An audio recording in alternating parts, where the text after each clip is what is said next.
Olá, tudo bem? Eu sou a Bárbara, esse é o canal Vestibulês e nós chegamos na segunda aula sobre a obra Nove Noites do escritor Bernardo Carvalho.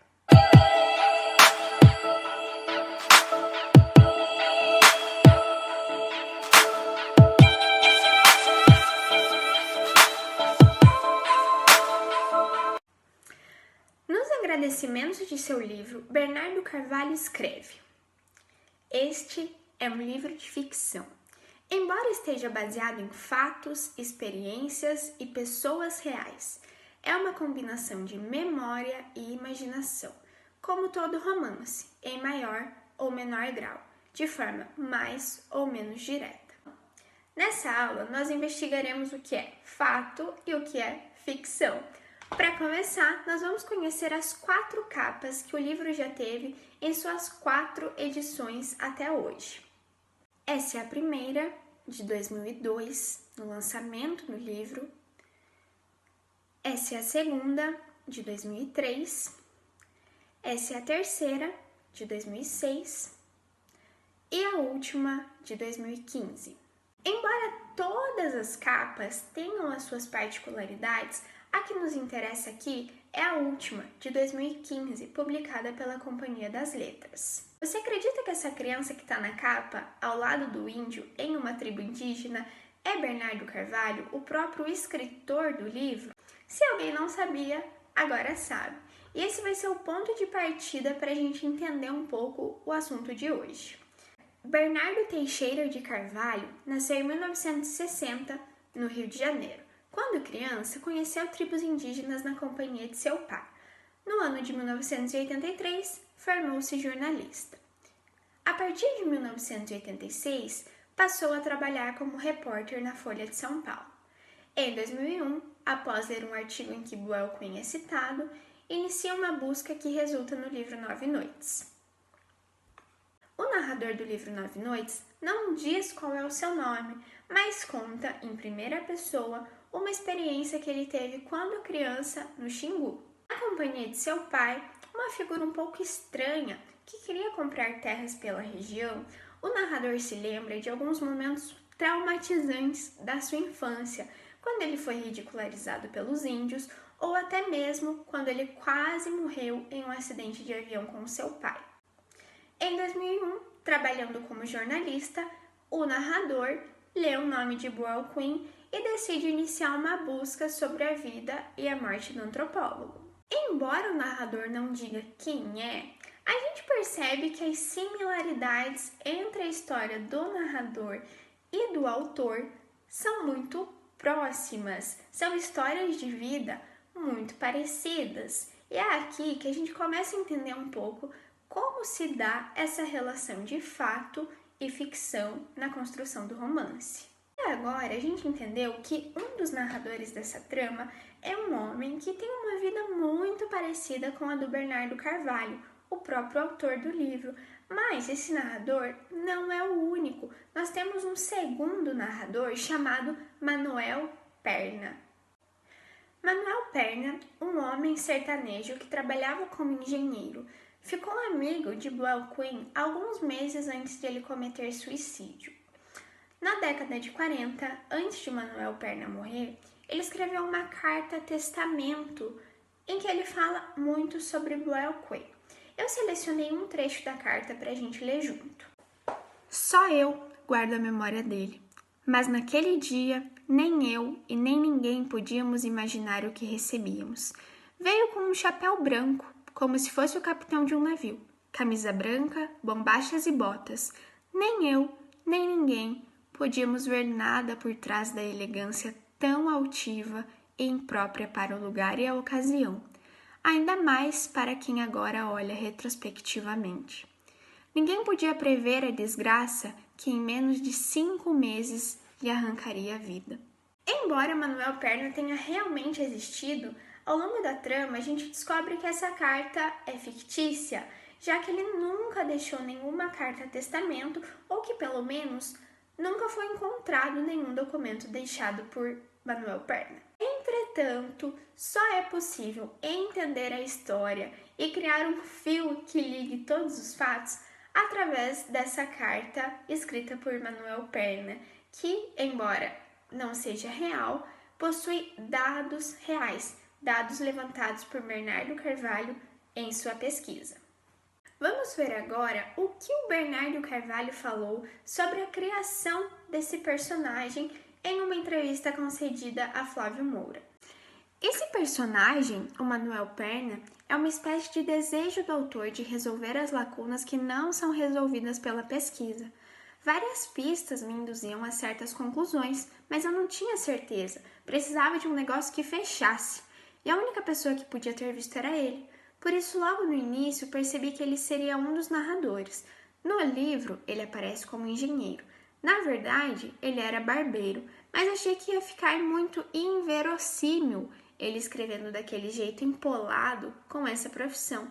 Foi a única coisa que eu mudei em relação a ele. A ficcionalização de Manuel Perna, o amigo de Buell Quinn, cumpre o papel de informar as coisas que o Bernardo Carvalho imaginou, mas não encontrou informações, não encontrou documentos. Ele não podia tratar tudo isso como verdade, como fato. Então ele criou um personagem que fale essas coisas sem ser exatamente fato, mas são as coisas que o autor, o escritor, imaginou. Além disso, Manuel Perna é muito importante nessa história porque aparentemente ele foi a única pessoa que notou em Buell Quinn algum indício que demonstrasse que ele poderia cometer suicídio. Para comprovar isso que eu estou falando, eu selecionei mais um trecho da obra. Desde o início, embora não pudesse prever a tragédia, fui o único a ver nos olhos dele o desespero que tentava dissimular, mas nem sempre conseguia, e cuja razão, que cheguei a intuir antes mesmo que ela me fosse revelada, preferi ignorar, ou fingir que ignorava, nem que fosse só para aliviá-lo. Assim são os homens. Ou você acha que quando nos olhamos, não reconhecemos no próximo o que em nós mesmos tentamos esconder? Você sabia que essa mistura de fato e ficção se chama metaficção historiográfica? E o que é isso? A metaficção é um dado histórico, da história com H maiúsculo, dos fatos, das coisas que aconteceram. E nessa obra, em específico, esses fatos são emprestados, são retirados do seu contexto para auxiliarem na criação do romance, da trama. Ou seja, o Bernardo Carvalho pega fatos datados, documentados, que realmente aconteceram e ficcionaliza, faz virar a sua obra. E por que ele faz isso? Porque ele não tem todas as informações, ele não sabe tudo o que aconteceu. O que ele pode fazer é pegar os fatos e o que falta, o que não fica bem fechado, ele precisa colocar a imaginação, precisa colocar a ficção, o que ele pensou, o que ele supôs, que não necessariamente é verdade. O mais engraçado disso é como essas duas coisas funcionam juntas. É difícil saber o que é verdade, o que é ficção. Às vezes a gente está lendo e fica, isso realmente aconteceu? Vou pesquisar. O livro se torna muito interessante porque nós mesmos nos tornamos pesquisadores, nos tornamos jornalistas, porque a gente também quer descobrir o que aconteceu, quer descobrir o que é verdade, quer descobrir o que é mentira. Mas de que forma o autor faz com que o leitor acredite que o que ele está falando é verdade e não é só imaginação, não é só vozes da cabeça do autor? Em alguns momentos, ele coloca fotos de pessoas reais que realmente existiram e que foram próximas a Buell Quinn. Essas fotos dão um status de verossímil para a lógica da trama, fazem com que o leitor dê maior credibilidade ao que ele está lendo e não fique o tempo todo desconfiando de tudo o que o autor fala. Para reafirmar ainda mais esse trato com o real, Bernardo Carvalho coloca na página 26 uma foto de Buell Quinn e na página 31 uma foto de um grupo de antropólogos que aparecem na história e que são reais. Um deles é Levi Strauss, um antropólogo e um pesquisador muito conhecido e que realmente existiu, assim como as demais pessoas da foto. Em 9 Noites, o tempo de anunciação do discurso narrativo congrega 3 tempos diegéticos que se entrelaçam. O tempo da chegada de Buell Quinn no Brasil até a sua morte, na década de 30, o tempo rememorado pelo autor-narrador, em que conta suas viagens feitas na infância ao lado do pai, e o tempo presente da investigação do autor-narrador, em 2001, quando ele sai do Brasil e vai até os Estados Unidos em busca de documentos.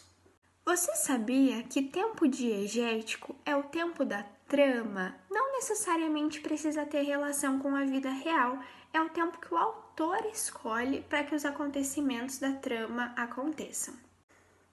A primeira demarcação de tempo entre os anos 1938 e 1939, durante a passagem de Buell Quinn pelo Brasil, compreendem a Era Vargas, que vai de 1930 até 1945.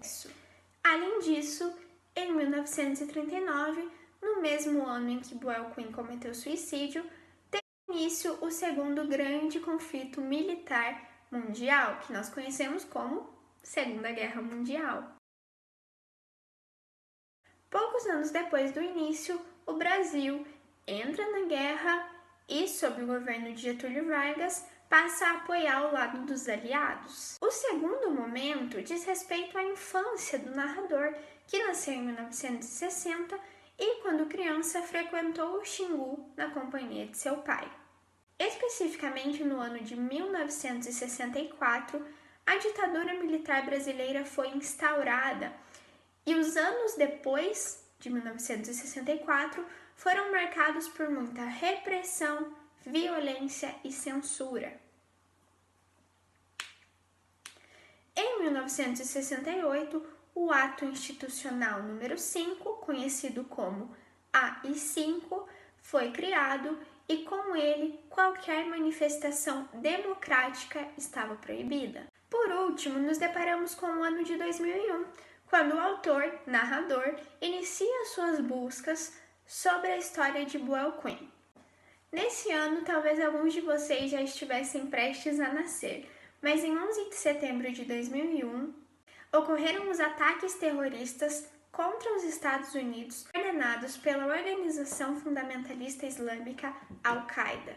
Nesse fatídico dia, 4 aviões comerciais foram sequestrados pelos terroristas.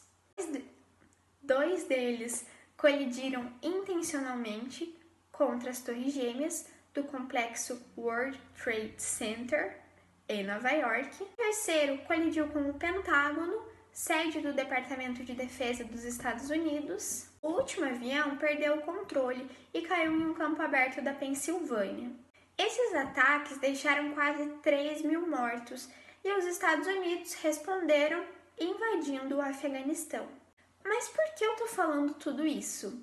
Esses ataques de 2001 interferiram e muito na construção da obra de 9 Noites.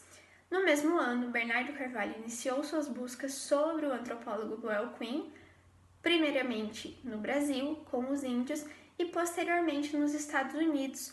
Mas depois desses ataques, e com toda a tensão presente nos Estados Unidos e nos demais países também, a comunicação ficou um pouco difícil. Então, às vezes, o Bernardo Carvalho mandava algumas cartas e não recebia resposta. Às vezes, as cartas nem chegavam porque as pessoas tinham muito medo.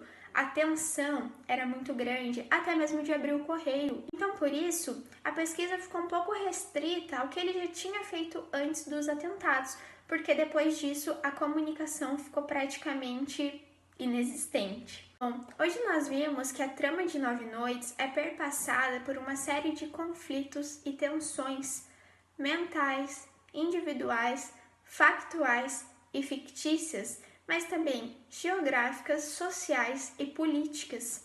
No meio de tanta tensão, a escrita da obra não podia ter acontecido de maneira diferente. Bernardo Carvalho cria uma espécie de labirinto da história e da linguagem, na qual o leitor funciona também como um desbravador, já que o livro não segue uma ordem linear ou seja, uma sequência cronológica dos fatos. Para terminar, eu vou deixar uma atividade para vocês. O romance Nove Noites, de 2002, de Bernardo Carvalho, apresenta um narrador em primeira pessoa que é uma espécie de investigador.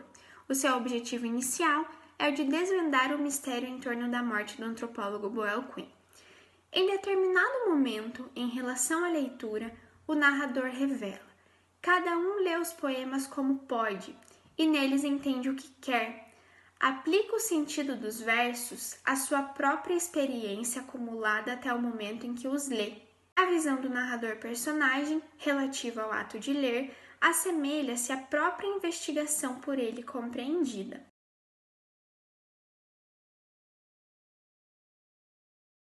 Esse foi o vídeo de hoje, espero que vocês tenham gostado. Deixa um like, se inscreve no canal, compartilha com todo mundo que você conhecer e até o próximo vídeo. Tchau!